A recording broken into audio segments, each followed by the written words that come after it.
Ahora, esto lo estaríamos moviendo libremente, pero con respecto a nuestra vista.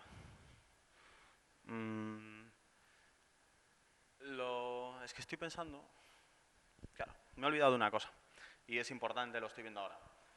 La ventana 3D... Lo podías haber comentado. La ventana 3D puede trabajar de varias formas. Por eso os decía que es tan importante el teclado numérico. Entra aquí. El asunto es, tú normalmente tienes una proyección ortogonal, es decir, lo que estás viendo está completamente plasmado en la pantalla. No hay perspectiva, no hay sensación de perspectiva, de puntos de fuga, etc. Entonces, esto es muy útil para trabajar realmente de forma simétrica o en un sitio, de una forma u otra. Bueno, con las teclas 7, 1 y 3, no sé si os acordáis en dibujo que hacíamos el perfil, alzado y no sé qué. Pues esto sería para ir a esas mismos, tal, al perfil, al alzado y no sé qué. 1, 7, eso hace un ángulo recto en el teclado numérico, ¿no? Es 1, 7 y 3. Vale, sería para ver una proyección ortogonal desde aquí, desde justo aquí o desde aquí. Es decir, siguiendo un eje, siguiendo el eje X, siguiendo el eje Y o siguiendo el eje Z. Sin embargo, si pulsas el 5, entras en modo perspectiva. En modo perspectiva ya se nos hace mucho más agradable a la vista. Ya tiene puntos de fuga y tal y cual. Vale. Entonces, las operaciones que hagas no estando alineado con un eje, las va a hacer sobre el eje que sea perpendicular a ti en la cámara. Entonces, normalmente suele ser bueno trabajar en ortogonal. Está bien verlo así para ver cómo está quedando en perspectiva, pero normalmente es bueno trabajar en ortogonal y siempre alineado con los ejes y tal y cual. Entonces, esto venía al caso... sí, porque estábamos moviendo el objeto y podíamos darle a la X, la Y o la Z para moverlo solo en un eje, para que así no se nos vaya. ¿Sí? Sí, bueno. Se mueve con la G. Todas estas cosas, no hay otra forma de moverlas que no sea con el teclado. O sea, de hacerlas que no sea con el teclado, si mal no recuerdo. Entonces, o sea, así veis cómo mueven un eje nada más. Luego está la rotación. ¿Vale? Y la escala. Vale. Bueno, pues vamos a seguir.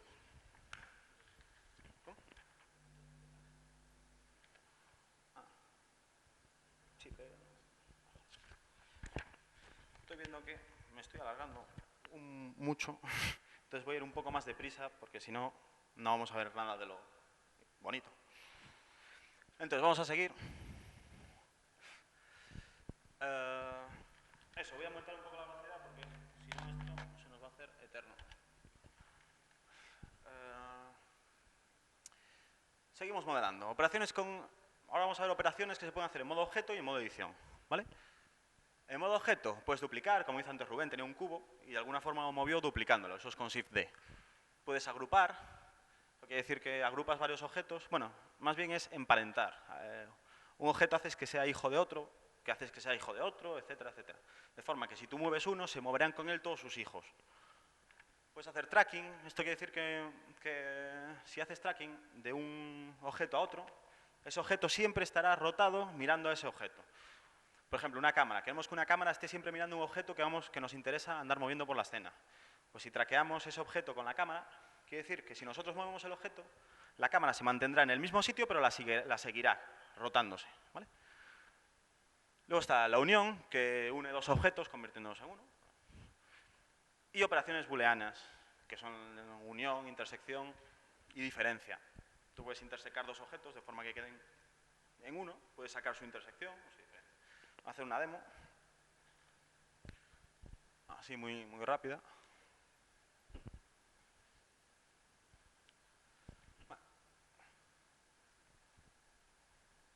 Shift-D, duplicas.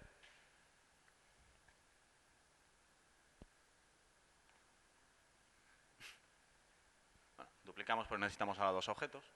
Seleccionando un objeto y luego el otro. Bueno, esto es como en casi todo software. Si seleccionas uno y quieres seleccionar otro, con Shift sigues haciendo selecciones. ¿Vale? Entonces, dándole, pues te pregunta, ¿qué hacer parente? Sí. Mueves el objeto padre y se mueve. Sin embargo, mueves el hijo y se puede mover él solo. Luego tenemos el modo tracking. Sí, bueno.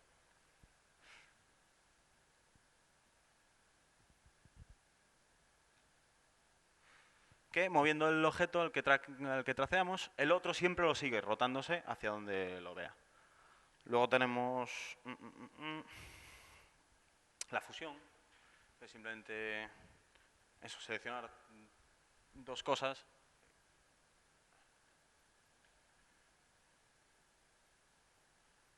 De forma que Bueno, todas estas operaciones, por cierto, hay un menú ahí abajo, View, Select, Object. Todas esas operaciones aparecen en esos menús. Quiero decir, solo tenéis que navegar un poco por ellos y las veréis. Si no sabéis las teclas. Bueno, sí. Y podemos hacer alguna operación booleana, ¿no?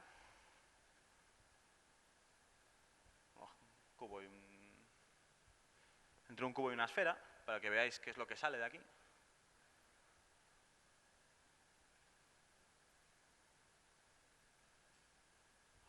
Orbita un poco, se vea que están... Esos objetos están intercalándose. Entonces, una diferencia, por ejemplo. Siempre te mantiene los dos objetos que tenías, por si luego los quieres borrar. Pero además añade un tercer objeto que es el resultado de la operación. Eso ha restado el cubo a la esfera. ¿Vale?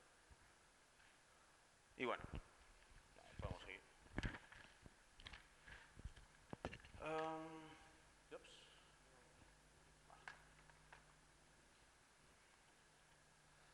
En modo edición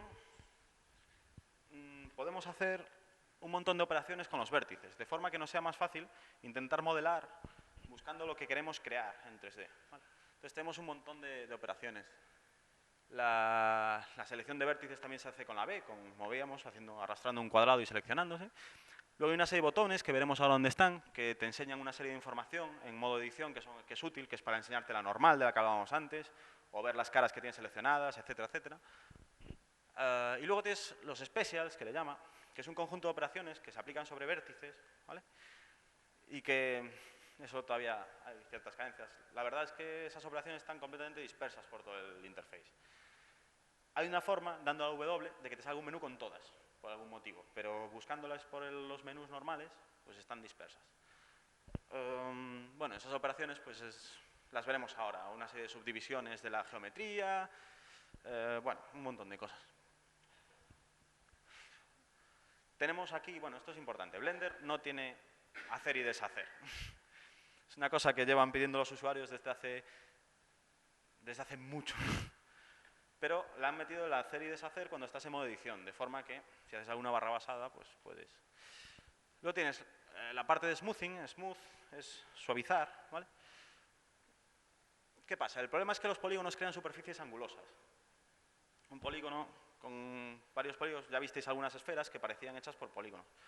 Hay unas técnicas para suavizar esto, ¿vale? Y bueno, ahora las vamos a ver casi en el programa, porque si no... Y luego hay una herramienta que es muy útil para los modeladores, que se llama edición proporcional. Antes veíamos que cogíamos un vértice y lo movíamos de un cubo. Esto valdría para que cuando coges un vértice de un cubo y lo mueves, por ejemplo, no solo afecte a ese vértice, sino que afecte de manera proporcional a todos sus adyacentes. Ahora vamos a ver una demo de todo esto. Luego está la extrusión, que es la herramienta más potente y más usada en modelado. Normalmente, aunque parezca mentira, todos estos modelos que podemos ver por ahí adelante, que son increíbles y tal, la mayoría de las veces se hacen a partir de un cubo.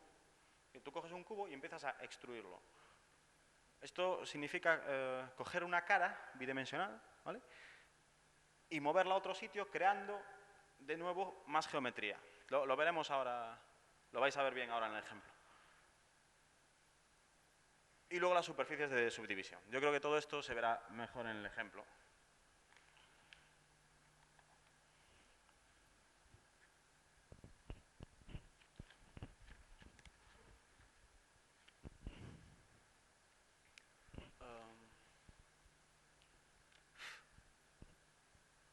Bueno, ahí estamos borrando y volvemos a la inicial.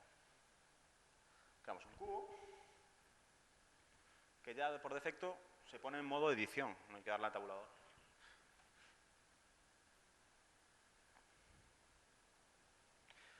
Con estas teclas de aquí es donde teníamos La parte de Draw... Claro, sí. Otra cosa que me he olvidado es de la parte de abajo del interface. La parte de abajo del interface, ahí veis una serie de botones que es para sacarte todas las... estos softwares de este tipo tienen tal cantidad de herramientas que clasificarlas en un interface es muy difícil. Cada software se inventa una manera cada día más extraña de enseñarte todas las herramientas, con unos gestures rarísimos o menús interminables. Entonces, realmente es complicado todas las herramientas que tiene mostrarlas. Básicamente, aquellos botoncillos de ahí, ¿vale? Enseñan cosas acerca de... Bueno, el de la izquierda del todo, arriba, ahí. Les enseña cosas de lógica para los videojuegos, no lo vamos a usar. El siguiente enseña cosas de scripting, porque esto es completamente programable con Python, tampoco lo vamos a usar. Esto sí lo usaremos luego en la parte de materiales. Estos son cosas de animación que no vamos a usar. Y esto es muy importante. Esto es para edición en general. Esto vale para... Aquí es donde se van a ir desplegando dinámicamente los menús, según lo que tengas seleccionado, de geometría, de propiedades de cámaras, de luces... Bueno, de luces no, de casi todo. Y el último botón es el de render. Una vez dicho esto, entre las tools que tenemos, pues ahí tenemos las que os decía de enseñar cosas. Pues Draw Normals, Draw Face... Es muy importante lo de enseñar las normales para saber a dónde apuntan los tal. Ahí podéis ver las normales, esas líneas azules. Podéis hacerlas más grandes, si queréis, con el desplazador ese, para verlas bien. Vemos que las normales apuntan hacia afuera, ¿vale? Es hacia dónde tienen que apuntar. Bueno, podemos sacarlo, ¿vale? Entonces, seguimos haciendo cosas.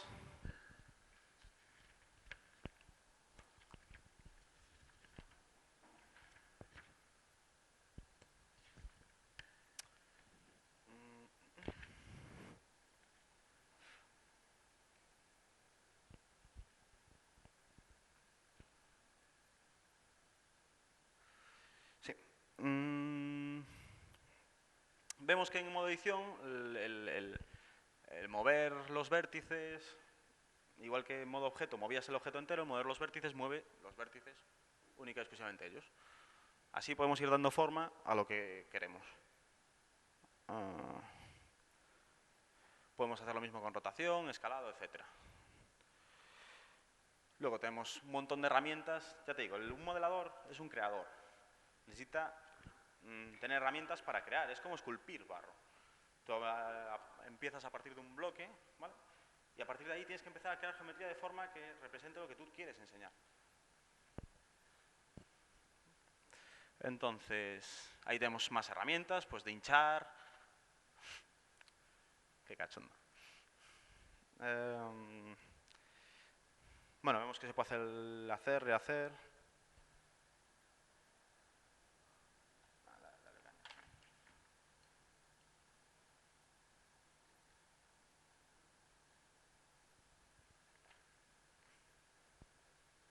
¿Cómo? Que no va a dar tiempo.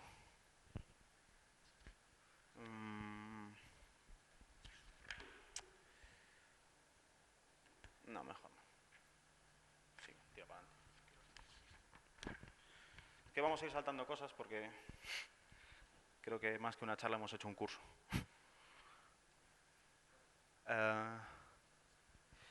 Sí, a la siguiente página. Vamos a mostrar una de las herramientas más importantes que tiene Blender, que son las superficies de subdivisión. ¿Vale? Esto es algo muy importante,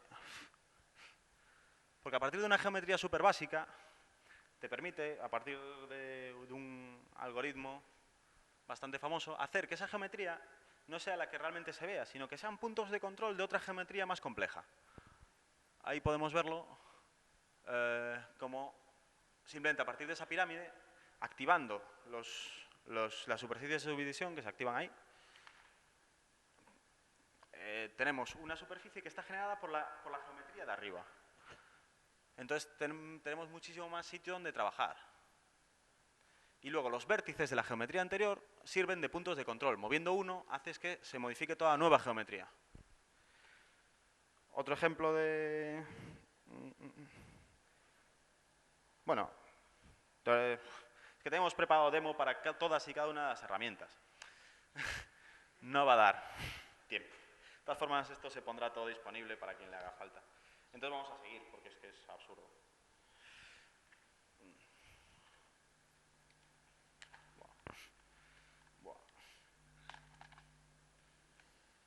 Vale.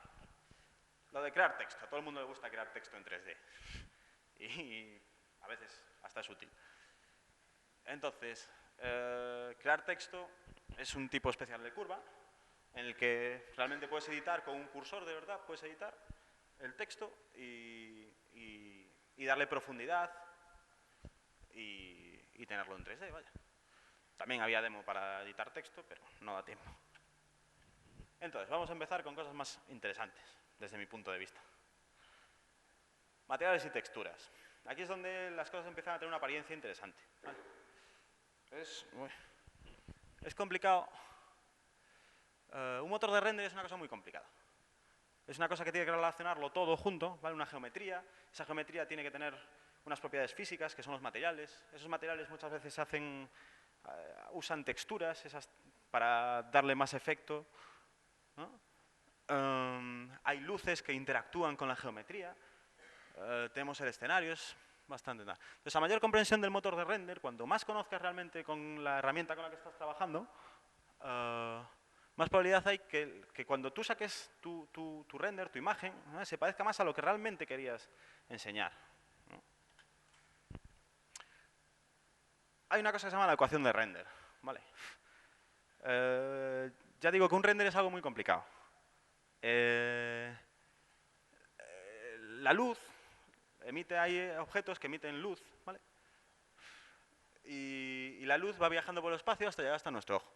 Entonces, la ecuación de render es el algoritmo que implementan los motores de render, implementando todos pequeños algoritmos. Te dices, bueno, si la luz pega con este ángulo, se ilumina más. Entonces, unifica todos los algoritmos haciendo una especie de algoritmo recursivo que es el que acaba sacándonos la escena final. Es sencilla, trivial, evidente, autoexplicativa. Es tremendo. Bueno, es complicada. Era la de verdad, ¿eh? Entonces, porque hay miles de tipos de interacción de la luz con la materia.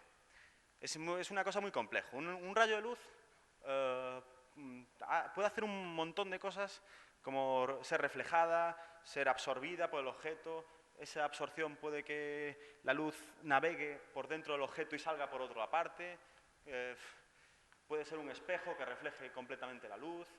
Hay miles de casos. Además, las superficies no son tal y como las vemos. Realmente las superficies tienen cientos de miles de rugosidades pequeñas que hacen que la luz vista como, por ejemplo, como un tren de fotones, es algo que pega. Gracias por el efecto. Algo que pega en las superficies y hace que los fotones salgan rebotados hacia todas las partes. O sea, es algo muy, muy, muy, muy complejo. Entonces hay muchísimas técnicas. Bueno, muy complejo, no solo de entender, sino computacionalmente. Es muy complicado. Hay mucha paralelización, es algo muy complicado. Entonces, hay muchas técnicas para simular esta interacción. Hay un montón de ellas. Esto es lo que os comentaba. Una fuente de luz puede tirar rayos y pueden dar con esa superficie de ahí.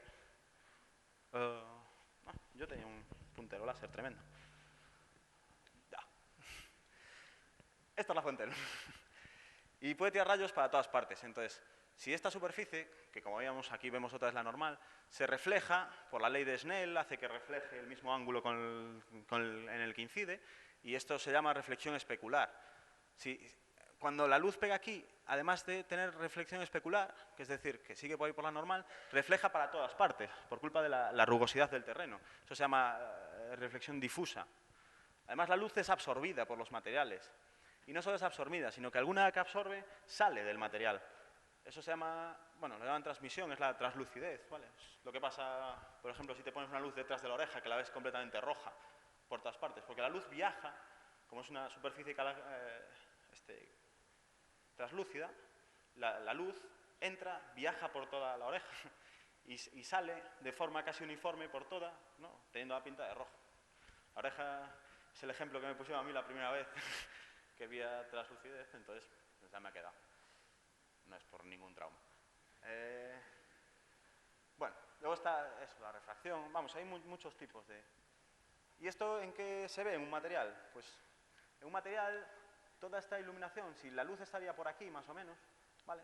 Y entra por aquí, esta iluminación que se ve aquí, aquí ya se ve negro porque ya casi no va pegando ningún rayo de luz. Pero toda esta pequeña iluminación que se hace de manera suave, ¿vale? Es lo que se llama iluminación difusa. Y eso es simplemente que eso. Bueno, ahora explico. Esta otra, que se ve una especie de brillo, que realmente es brillante, es lo que se llama la iluminación especular. Estos dos fenómenos normalmente en computer graphics, ¿vale? se separan porque es mucho más fácil tratarlos distintamente, pero realmente es el mismo efecto físico, es la luz rebotando. ¿Qué pasa? Que esta nunca es muy difícil encontrarse una superficie completamente lisa. ¿Ves? Cualquiera está llena de rugosidadillas. Entonces, por muy lisa que sea, sí, va a haber muchos rayos que te vengan de frente, pero muchos otros se dispersan. ¿Vale? Entonces, a pesar de ser el mismo efecto físico, es mucho más fácil separarlo a la hora de computarlo. Bueno, esto es lo que os he enseñado. La luz incidenta, normal, el mismo ángulo rebota, reflexión especular, observado, bueno, etc. Esto es un poco de teoría para que más o menos ahora entendáis cómo se trata un material, ¿no? Entonces, en Blender los materiales, en ese cuadrito que teníamos en la parte de abajo, hay un cuadro de materiales. Una de las cosas que tiene es esto, ¿vale? Entonces, aquí hay varios colores a definir. Esto es un gris, un blanco, de el canal de color, es el color que tiene el objeto, ni más ni menos. De el color especular, es decir, ese brillo que veíamos antes, de qué color queremos verlo. O del canal de mirroring, que bueno, es una cosa que no vamos a usar, o sea que tampoco importa. Luego está el canal alfa. El canal alfa es un parámetro de 0 a 1 que dice si un componente, si un objeto es transparente o no. Si es 1, quiere decir que es completamente opaco. Si es 0, quiere decir que es completamente transparente. Y luego además, bueno, y el canal alfa es esta barra que vemos aquí. Muchos botones nos diré que son, porque es ya complicado y no tiene mayor. Y luego está, bueno, el wireframe no lo tengo aquí, da igual. Luego hay una cosa que se llama los shaders. Un shader es, digamos, la forma de implementar un algoritmo que es el que se dedica a iluminar un objeto. Entonces, por ejemplo, para el tratamiento de lo difuso, tienes un shader. Para el tratamiento de lo especular, tienes otro shader. Blender hasta hace poco no te dejaba esta opción de elegir shader porque realmente solo implementaba uno de cada. Desde hace tiempo han implementado 3 o 4 de cada uno para que elijas. Yo ahora os voy a poner, bueno, ya os digo, hay otro cuadro donde se elige, aquí se elegiría el difuso y aquí el especular. El difuso es cuánto de difuso puedes hacer un objeto, esto de cuánto de especular, cuánto brillo va a tener, ¿vale? Por ejemplo, si estuvieseis modelando una piedra, no va a tener, esto tendría que estar a 0, porque una piedra no brilla, no tiene ningún brillo cuando le da una luz, es completamente difusa, se dice, ¿vale? Sin embargo, si estáis modelando cualquier cosa, por ejemplo, ese foco de ahí, que me está alumbrando y deslumbrando los ojos, desde mi punto de vista, brilla contra la madera y yo veo ahí un brillo. Eso es un reflejo especular. Aquí veríais una combinación de los que trae Blender.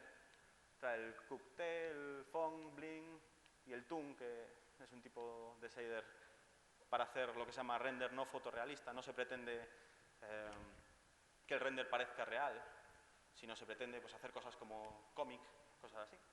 Y aquí estos son los shaders difusos. Aquí podéis ver tipos distintos de cómo trata el brillo, que sería, o sea, el especular es para el brillo, y el difuso, formas distintas de hacer la difusión, es decir, cómo trata el resto de la luz del objeto.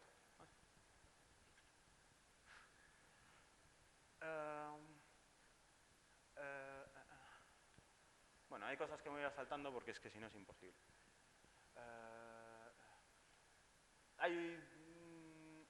Esto, lo que hablábamos antes del canal de transparencia, esto sería un material normal, ¿vale? Se ve así, tiene su componente difusa y su componente especular. Esto sería un objeto con el mismo material, pero con el alfa cambiado, es decir, transparente. Esto sería otro de las barritas que veréis, que sería la emisión. Esto quiere decir que el objeto emite luz. Luego, para otros modelos de iluminación más complejos, esa luz se tiene en cuenta. Normalmente lo que hace simplemente es hacer que el objeto parezca más brillante. Aparte, si le cae una sombra en el objeto, esa sombra no se verá. Tú en una bombilla no puede tener sombra, porque ella misma emite luz. Es una contradicción. Y luego tenemos otro botón que simplemente es un poco especial, que se llama halo, que es para que en una geometría, en vez de pintarla de forma normal, como serían estas esferas, cada vértice parezca una especie de lo que se llama un flare, que son estas cosas brillantes de aquí, para hacer efectos y cosas así. Bueno, tampoco tiene mayor interés. Luego veríamos lo que es la reflexión y la refracción, ¿no? La reflexión es lo que es un espejo. Un espejo es completamente refleja. Y eso es esto es ahí una esfera con la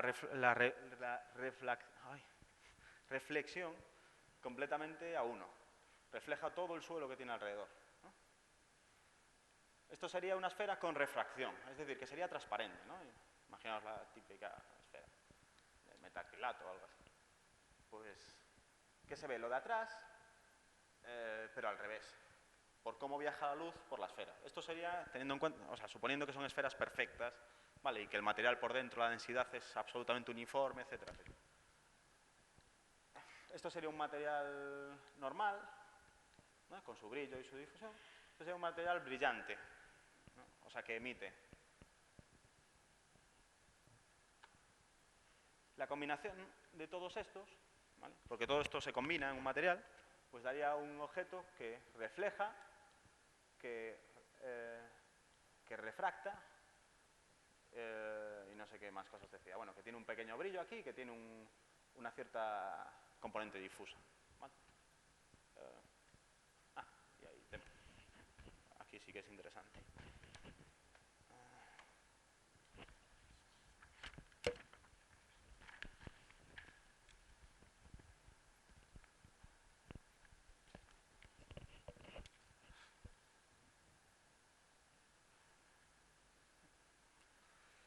Bueno, para crear un nuevo material, os vais a la parte allí de la patilla esta de materiales, ¿vale? Y ahí te salen los materiales que tienes asignados a un objeto. Tienes que tener el objeto seleccionado. Entonces le tendrías que dar a añadir nuevo material, ¿vale? Entonces ahí se despliegan todas las opciones del material. El cochecito ese que veis es una opción muy útil de autonombrado. Ese es el gran tercer consejo del día. Blender puede llegar a hacer cosas muy grandes. Entonces, si no vas poniendo el nombre a todas y cada una de las cosas que haces, tú cada vez que haces un material, lo nombras. Le dices, este es el material madera súper especular, no sé qué. Este es el objeto, no sé cuánto. Si no lo vas haciendo, te encontrarás que en un momento dado dices, voy a asignar el material a esta mesa que tengo hecha aquí. ¿Cuál era? ¿El material 00001? ¿El 00002?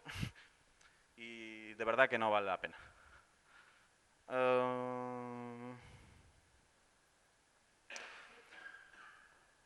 Bueno, eso, wireframe. Esa teclita ahí, entre esas marañas de teclas, es una que es especialmente curiosa, que simplemente, igual que veíamos en la vista, un momento la vista en wireframe, igual que veíamos en la vista el objeto en wireframe, bueno, sí, da igual. Lo podemos ver en un render. Ahora vamos a tirar el primer render de la tarde.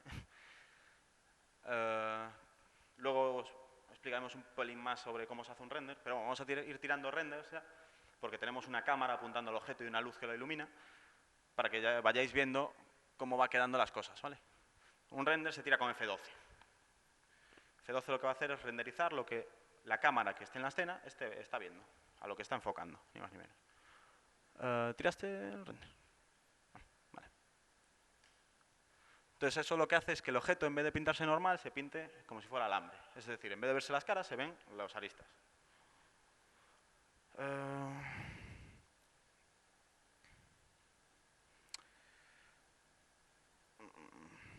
Si quieres, hacemos una prueba con los halos.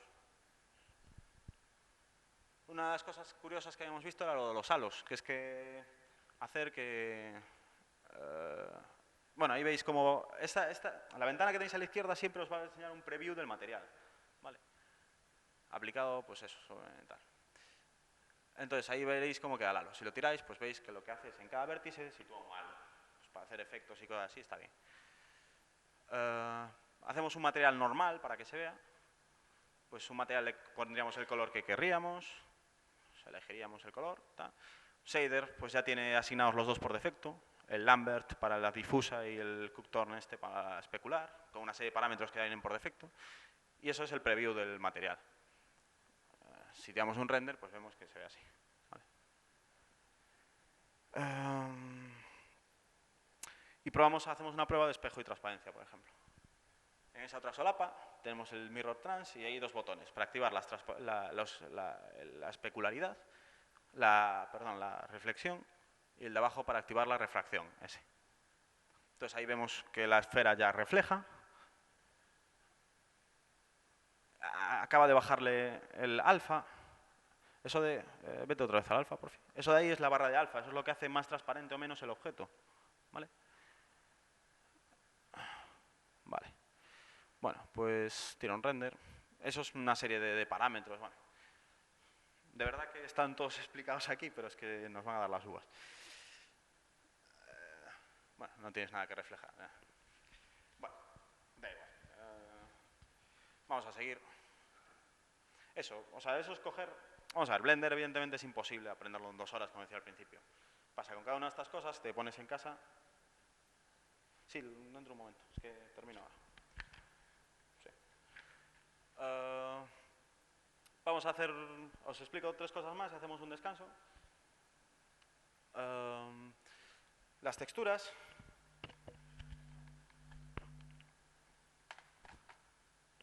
Las texturas es un truco para hacer que una cosa que necesitamos que tenga poca geometría, por ejemplo esa cara, bueno, tiene bastante geometría. Pero realmente si quisiésemos, por ejemplo, que estuviese modelada cada ceja o cada mini corpúsculo del labio o cada cosita, es absolutamente imposible. Entonces, ¿qué se hace? Se aplica una textura. Una textura, por ejemplo, es una cosa como esa, la que veis en el medio, que se pinta en GIMP. Y que luego se aplica, como si fuese una sábana, ¿vale? Se mapea, que se llama, a un objeto, teniendo a la churri esta. Las texturas pueden ser, normalmente son imágenes, ¿vale? Que se cargan de disco, formatos normales, o procedurales. Procedurales son algoritmos, que en función de el sitio donde estés aplicando la textura, se pone un color u otro. Pues madera, nubes, ruidos, simplemente, pues se pueden hacer de esta forma, así no hay que andar cogiendo una imagen para cada cosa. Y luego una cosa que se llama Environment Map, que no da tiempo. En las texturas, los materiales funcionan de la siguiente forma. Una textura tiene una entrada, que es una serie de información que hace falta. Unas informaciones para mapearla en un objeto 3D. Que son una cosa que se llaman coordenadas de textura, tipo de mapeado, etc. Y una salida, que son una serie de canales, ¿vale? Que es por donde afecta el material. Color, boom mapping, que es otra técnica. Bueno, lo veréis ahora. Estos son los tipos de mapeado, ¿vale? Hay en Blender 4 tipos de mapeado. El plano, que veis que la textura se aplica de manera vertical, en este caso, a lo que sea. Tenemos un objeto y la textura la envuelve, digamos, como tirándolo desde abajo, desde arriba abajo. Cúbica, que es como si la textura se aplicase siendo un cubo que se cierra hacia el objeto. Entonces veis que en la esfera hace una cosa así un poco raro y tal, pero en el cubo queda perfecta, en un plano queda perfecto, en un cilindro, pues tal. Como un tubo, ¿vale? Es lo mismo. O como una esfera, donde queda mejor es en la esfera, evidentemente. Y en el resto de objetos, pues hace una serie de raros. Y luego, eso con respecto a la entrada. La salida de la textura es el canal por el que se va a ver en el material. Los canales, digamos, son partes del material. O sea, un canal, por ejemplo, sería el color. Otro canal sería el color con el que refleja la luz. Otro canal sería la deformación de las normales. Tú puedes tener un plano con normales todas hacia arriba, pero puedes querer deformarlas para que el objeto parezca rugoso. Pues eso sería otro canal. Son cosas así. Hay un modo de mezcla, etc. Bueno, eso es que os pongáis a jugar un poco con vosotros. Una aplicación de la textura, por ejemplo, sería en una barra de madera, un tablón, ¿vale? Que además se pueden aplicar muchas texturas a un objeto. Entonces, por ejemplo, aquí aplicaríamos una textura. Esto es una textura procedural de tipo madera. Esto es otra de tipo madera en círculos, en anillos. ¿Vale? Esto es un ruido, es ruido sin más. Y la conjunción de las tres crea un tablón que pues, ya tiene una pinta un poco de tablón. ¿Vale? Con las texturas no vamos a hacer demo ni nada porque realmente estos temas no es para hacerlos en un momento. Entonces, pues... de iluminación... Bueno, iluminación ya vimos que todas estas cosas que os he contado, de cómo viaja la luz, etcétera. Entonces, hay muchas formas de computar la luz. Hay un montón de motores de render distintos, por el tipo Skyline, un ray tracer, que es pues tirando rayos de luz que van rebotando en las superficies y vas viendo cómo van rebotando. Radiosidad, que son métodos mucho más complejos, ambient occlusion, tal, etcétera. Muchos tipos de hacerlo.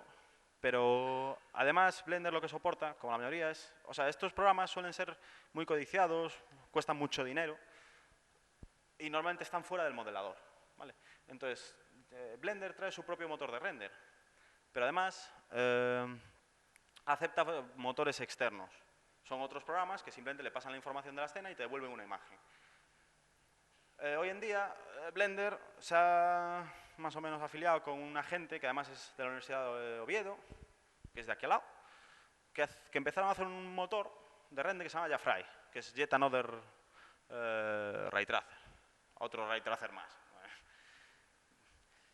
¿Qué pasa? Que estos siguieron trabajando en él realmente y este motor hoy en día se puede considerar un motor muy, muy bueno. Entonces, Blender y Jafray se han aliado más o menos y entonces ahora Blender en muchas de las opciones que trae incorpora cosas ya pensadas para este motor de render. ¿Por qué digo esto en la iluminación? Porque la iluminación y el render prácticamente es lo mismo. O sea, un render lo único que hace, bueno, lo único no, pero de las cosas más importantes que hace es calcular toda la iluminación de la escena. Al fin y al cabo, lo que nos llega a nosotros por el ojo de una imagen es la luz. ¿Vale? En Blender hay muchos tipos de luces, con parámetros tipo la energía de la luz, el color y otros que no tienen interés. Esto es un tipo de luz, solo voy a poner las más importantes. La Sunlight, pensad una luz que fuera como el sol, que todos los rayos fuesen en una dirección nada más. Ahí veis unas esferas iluminadas por una Sunlight. Todas veis que la incidencia es la misma. O sea, todas las esferas son como si fueran clones, porque los rayos de luz les llegan siempre desde la misma dirección.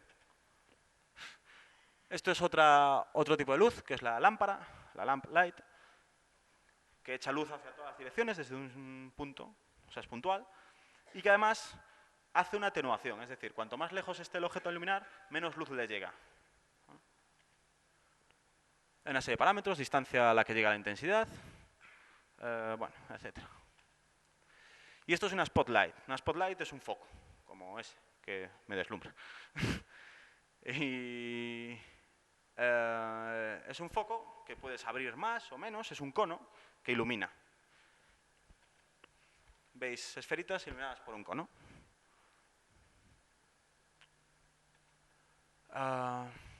Tiene una serie de parámetros, que es en el borde del cono cuánto se difumina la luz, etc. Y otros. Y la iluminación genera sombras, además.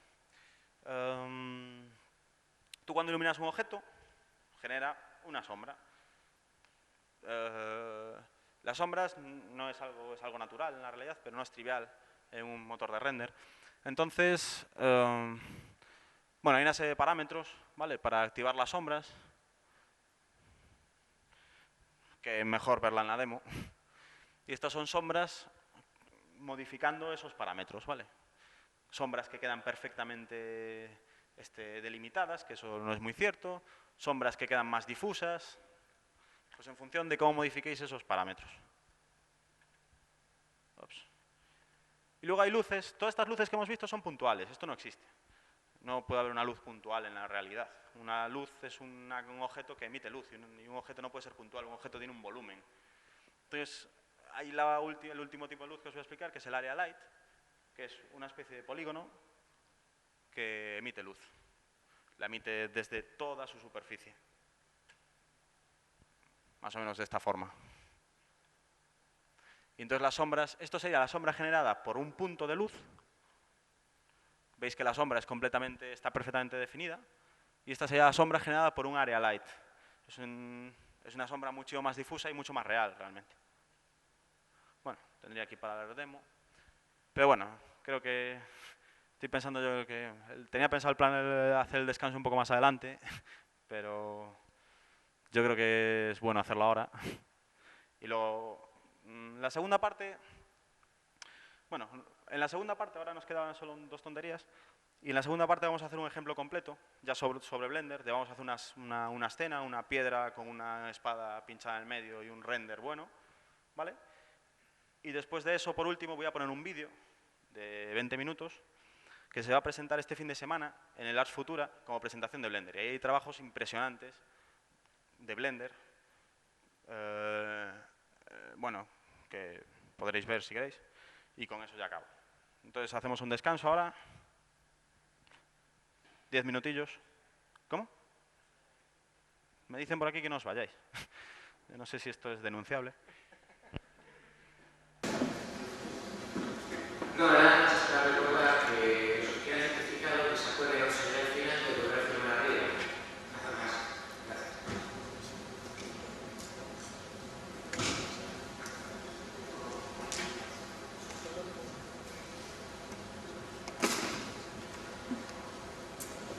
Hola, de nuevo. Vamos a seguir un poquito, a ver si entendemos un poco bien. 2 cosas. Primera, una que había dicho al principio de todo y que me olvidé. En cualquier momento, si bueno, veis algo que queréis comentar o lo que sea, no dudéis en interrumpirme.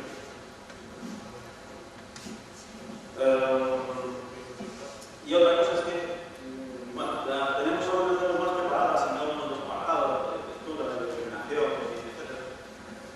Pero también tenemos una demo de un proyecto de cero, ¿vale? Preparado para hacer al final. Como vamos más de tiempo, vamos a dejar de hacer las 1 o 2 demos que quedan de cosas concretas y vamos a hacer la demo gorda, donde veréis cómo se hace todo el proceso desde cero. Entonces, estamos hablando un poco de iluminación. Habíamos visto los tipos de luces que había. Y por último habíamos hablado del area light.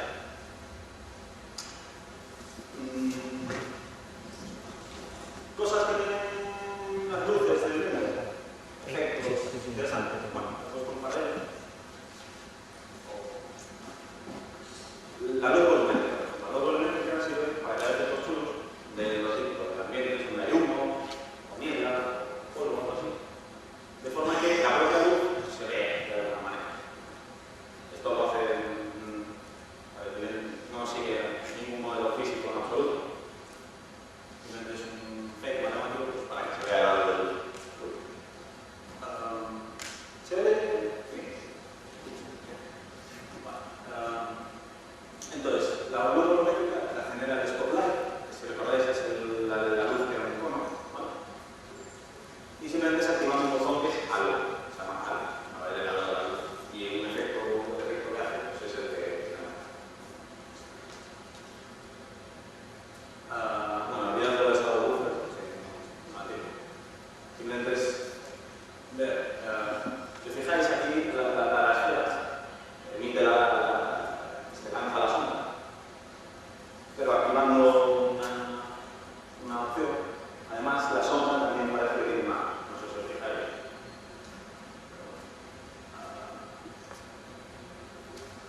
Radio sería.